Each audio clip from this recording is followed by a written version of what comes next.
live tonight by political analyst Brian Sobel. Brian, he's already made trips, as we've reported, to battleground states as of now. Do you think that he will run? And if so, can he win outside of California? Mike, I think barring some unforeseen circumstances, I think you'll see Gavin Newsom run for president of the United States. And by the way, it's not been a secret that that's been a desire of his for quite some time.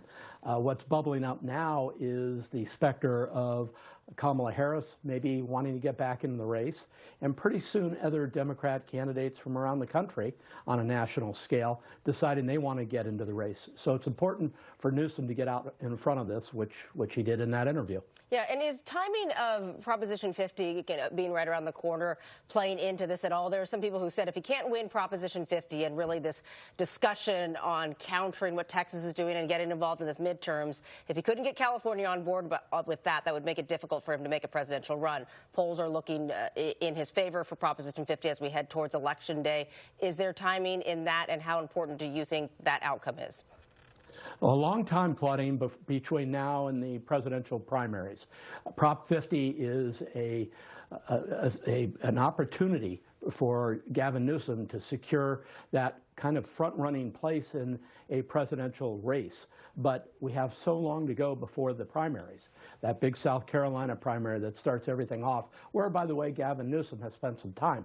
I think you're going to see, in addition to Prop 50, win or lose, you're going to see Gavin Newsom going around the country supporting candidates, Democrat candidates, in the midterm elections. But Prop 50 is important. He's put a lot of his political capital into it, but so have others. We have Barack Obama and numerous other luminaries who have weighed in on it. But to your point, Prop 50 is important for Gavin Newsom. Let me ask you about President Obama, since you brought him up.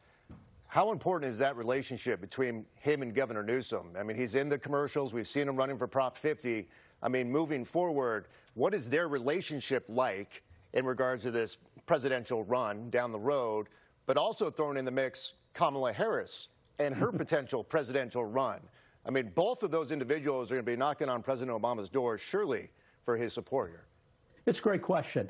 And more than just knocking on the doors of leading Democrats, including Hillary Clinton and Bill Clinton, and certainly Barack Obama and others, is this dynamic between Kamala Harris and Gavin Newsom, where, frankly, they've divided the spoils in California. Gavin Newsom became governor. Kamala Harris became a United States senator and then went on to become vice president. But they've kind of circled each other. But this would be a time when they'd actually go head-to-head. And I'm not sure that two people from California would emerge in a national referendum on these people running for the Democrat position, in an election for president. So they're going to have to work it out yet again. But I think it was important to note that Gavin Newsom needed to come out and say something, which he did in the interview on another network.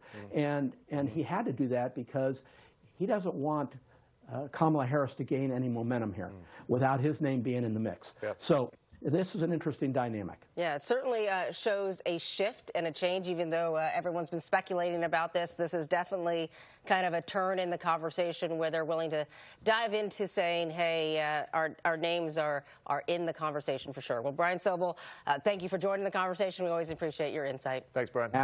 Absolutely. Have a great evening. You too. All right. Well, early voting.